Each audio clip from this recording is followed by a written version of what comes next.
Muito boa noite, retomando oração ação com muita alegria, muito prazer.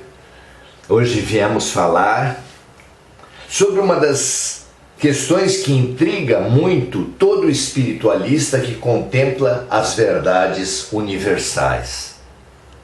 A visão astronômica da vida traz um desafio muito grande. Haverá outros mundos habitados?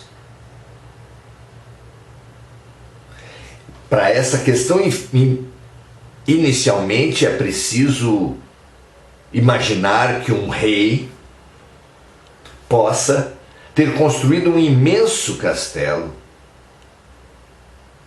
com dezenas de quartos, muitas salas, muitos cômodos, salões, ambientes os mais variados, e se restringido a viver e a morar apenas no quarto ínfimo do último dos seus servos. Dá para imaginar que o rei tivesse gasto fortunas, tempo seu de especialistas, trabalho de engenheiros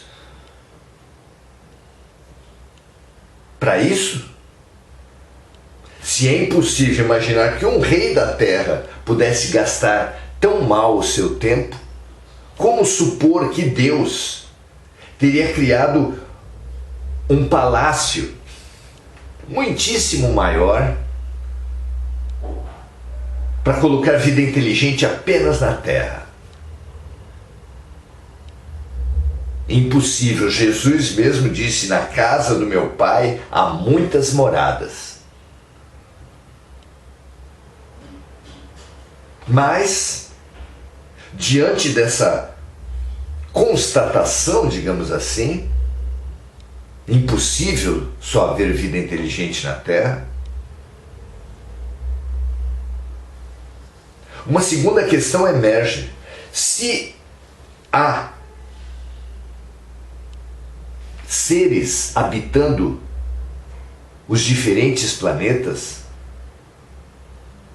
por que tão poucos planetas possuem vida como a da Terra? Onde, em meio a uma exuberância mineral, vegetal, animal, existem bilhões de seres humanos convivendo. Por que tão poucos planetas têm essa característica? Qual a utilidade de haver tantos planetas superficialmente estéreis?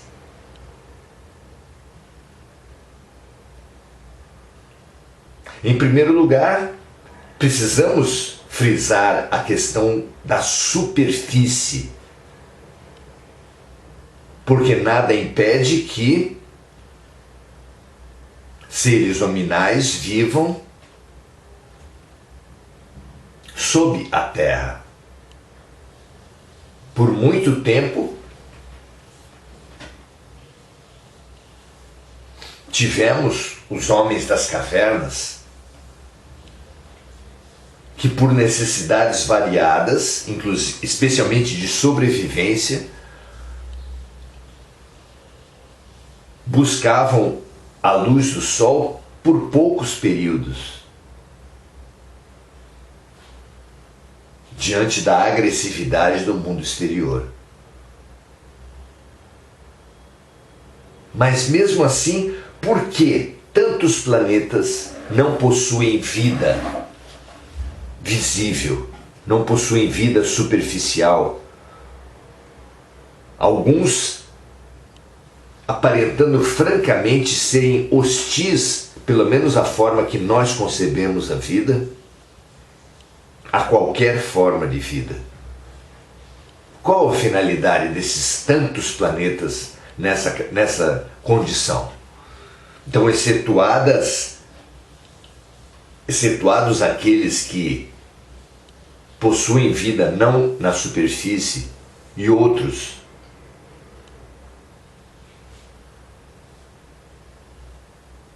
que possam reunir condições alternativas de formas de vida diferentes? Aqueles que são francamente estéreis serão inúteis? É essa questão que Kardec traz aos espíritos entre as perguntas 234 e 236. E ele pergunta assim: existem, como já foi dito, mundos que servem de estações ou locais de repouso para os espíritos que estão na erraticidade? E a resposta é sim, existem. São mundos particularmente destinados aos espíritos que estão na erraticidade, nos quais eles podem habitar temporariamente. São espécies de acampamentos ao ar livre, campos para repousar de uma erraticidade muito longa, condição esta sempre um tanto angustiante. São posições intermediárias entre outros mundos e que estão em sintonia com a natureza dos espíritos que lá podem permanecer. Nesses mundos transitórios, eles desfrutam de um maior ou menor bem-estar. Como se expande a nossa visão com as informações dos espíritos, não é? 234A. Os espíritos que habitam os mundos transitórios podem deixá-los quando quiserem? Sim, a resposta dos espíritos. Eles podem deixar esses mundos para seguir o seu destino. Podemos imaginá-los como aves que pousam numa ilha para recuperar suas forças e depois seguir adiante. 235. Os espíritos progridem durante sua estada nos mundos transitórios? Certamente, dizem os espíritos a Kardec. Os que se reúnem nesses mundos o fazem com o objetivo de se instruírem. Querem obter mais facilmente a permissão para alcançar lugares melhores e chegar à posição que os eleitos já alcançaram. Os mundos materiais, eles, por serem muito mais materializados que as colônias espirituais, por exemplo, que há tantas ligadas, por exemplo, ao planeta Terra, eles agregam, pela lei de atração dos corpos, uma quantidade de energia, uma matéria muito mais densa, uma energia também muito mais densa que as que são atraídas pelas colônias espirituais. Formam então ambientes onde é mais intensa a vivência, mais forte a lei de atração, propiciando aos espíritos que habitam temporariamente esses mundos transitórios, como aqui revelam os espíritos, uma estação de refazimento, de recomposição, de descanso, de reconstrução e regeneração de seus corpos espirituais, inclusive, além do aprendizado. Não é interessante? Os espíritos progridem, então, certamente. Querem obter mais facilmente a permissão para alcançar lugares melhores e chegar à posição que os eleitos já alcançaram. 236. Pela sua natureza especial, os mundos transitórios se conservam perpetuamente destinados aos espíritos errantes? Não, dizem os espíritos. A posição deles é apenas temporária. E aqui vislumbra-se todo um universo em permanente expansão, em permanente desenvolvimento, em permanente crescimento. Nada fica parado na criação de Deus. 236A. Os mundos transitórios também são habitados por seres que possuem corpo físico? Não, sua superfície é estéril, improdutiva. Aqueles que o habitam não precisam de nada. Aqui mostra-se que esses mundos temporários são estéreis do ponto de vista da vida superficial. Cumprindo então essa finalidade de temporariamente acolherem seres na erraticidade, espíritos que vivem na erraticidade. 236b, essa improdutividade nos mundos transitórios é permanente ou resulta de sua natureza especial? Não, sua improdutividade é apenas transitória. 236c, os mundos transitórios são desprovidos de belezas naturais?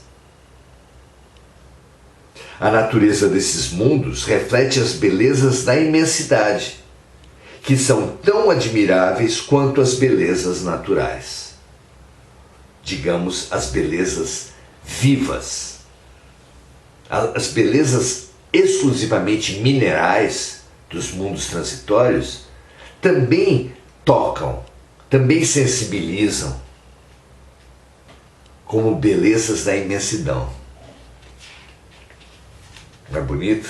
236d, visto que os estados desse mundo é transitório, a Terra um dia estará entre eles? E vejam a resposta. Já esteve. A Terra já foi um mundo transitório quando não possuía condições de abrigar vida. 236e, em que época ela foi mundo transitório? Durante a sua formação. As altíssimas temperaturas, a inexistência de condições básicas para a vida, existentes quando da formação da Terra, fizeram com que a Terra ocupasse naquele tempo a função de mundo transitório. Nada fica inútil no universo de Deus. E então Kardec faz um comentário. Nada é inútil na natureza. Exatamente o que a gente falava agora. Tudo tem o seu objetivo e sua finalidade. O vazio não existe. Tudo está habitado e existe vida em todos os lugares. Antes da aparição do homem sobre a Terra, durante os lentos períodos de transição atestados pelas camadas geológicas, antes mesmo da aparição dos primeiros seres orgânicos sobre essa massa sem forma, naquele caos improdutivo, onde os elementos estavam em confusão, não havia ausência de vida. A Terra era povoada por seres que não possuíam nem as nossas necessidades, nem as nossas sensações físicas. Deus quis que, mesmo nesse estado imperfeito, a Terra servisse para alguma coisa. Quem ousaria dizer que entre os bilhões de mundos que circulam pelo universo, apenas um, e dos menores, perdidos na multidão infinita deles, tivesse o privilégio exclusivo de ser povoado? Qual seria então a utilidade dos outros? Deus os teria criado apenas para a recreação dos nossos olhos? Claro que não, não é? Suposição absurda, incompatível com a sabedoria que emana de todas as suas obras, as obras de Deus, e inadmissível quando pensamos em todas as obras que não conseguimos perceber. Ninguém contestará que nessa ideia da existência de mundos ainda impróprios para a vida material, mas que já recebem seres vivos apropriados ao seu meio, existe algo de grandioso e sublime, onde talvez se encontre também a solução de muitos problemas. É realmente um grande auxílio para a expansão do nosso mundo, para a expansão da nossa visão de mundo, a consciência, a informação da existência desses mundos transitórios. Um véu, um pequeno ponto, ainda pequeno, para nossa compreensão da perfeição da estrutura criada por Deus. Podemos, com essa informação, olhar o universo, olhar o sistema solar que seja, com outros olhos. A própria Lua, nosso satélite, o astro mais próximo do nosso planeta, ganha características diferentes. Claro, pelas suas características, não existe a vida como nós a concebemos, mais materializada, com corpos superficial, mas a própria Lua e as luas de outros planetas do Sistema Solar são utilizadas no projeto pedagógico de Deus. Nada fica inútil no universo. Tudo tem a sua função e não existe vida apenas corporificada, com corpos densos, materiais densos como esses que nós encontramos na Terra. Que a nossa expansão aumente cada vez mais na compreensão, ainda restrita, muito restrita, da obra divina, da obra universal, mas que essas pequenas considerações tragam humildade para o nosso olhar, destruindo essa ideia do centro do universo, da exclusividade na criação, para abrir nossa compreensão para um universo muito maior, muito mais complexo, muito mais digno da perfeição, da onipotência e da infinita ação de Deus. É realmente fantástico e necessário nos expandirmos nesse sentido. Temos dito aqui nesses nossos encontros que o grande ganho de uma visão espiritualista é essa expansão no tempo, fazendo com que compreendamos que o presente é consequência das decisões tomadas nas vidas anteriores, que o nosso futuro será a consequência das decisões que tomarmos agora, mas também no espaço. No espaço, somos chamados por Jesus, pelos Espíritos, a expandir nossa visão, compreendendo que há sim outros planetas com vida superficial como na Terra, mas que há outros planetas onde a vida material não é superficial, mas apenas intraplanetária, e ainda que mesmo os planetas completamente estéreis a qualquer forma de vida têm uma função aqui chamada pelos espíritos de mundos transitórios, onde os espíritos que vivem na erraticidade por longos períodos são acolhidos, são atendidos, são instruídos, tudo a serviço de um universo em permanente expansão, onde cada uma de suas criaturas cumpre um projeto emancipatório, expansionista, de crescimento não apenas físico, mas principalmente essencial, espiritual. Muito bom aprendermos assim, nos expandirmos assim, que cada um de nós possa ter essa visão mais ampla, que nos garanta gratidão, reconhecimento,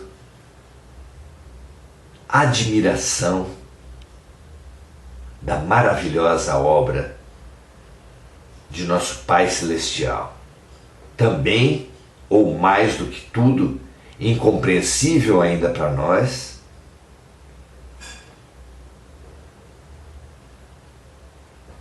mas que em sua característica de energia, quem sabe, de força incompreensível, manifesta-se, expressa-se numa criação, toda ela em progressão, do átomo ao arcanjo, do ser mais primitivo ao mais evoluído. Tudo encadeado numa grande família universal, onde os maiores cuidam dos menores, onde só se caracteriza uma criatura ser maior exatamente pelo cuidado, pelo serviço, pelo zelo que exerce frente aos seus irmãos menores. Muito feliz por essa compreensão. Vamos saudando todos os nossos amigos.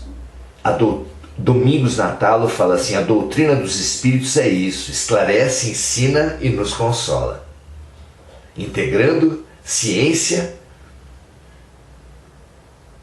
filosofia e uma compreensão da vida no seu sentido moral. Muito boa noite, Esther Ponzoni, Domingos Natalo, Sara Ramos, ou Ramos. Muito bom ter você aqui, Sara. Osório Simões, muito boa noite, Guacimara. Milene Gaspar, Ana Lúcia Pinheiro, André Salvatore, Roberto Capelli. Muito boa noite a todos. Continuaremos nossos estudos no encontro que vem e oferecemos esse nosso espaço como cada vez mais um espaço de integração, de expansão, de formação de resiliência através da fé raciocinada. Uma resiliência tão urgentemente necessária nesses tempos difíceis que nós vivemos. Muita paz e muito bem para todos vocês. Até a próxima.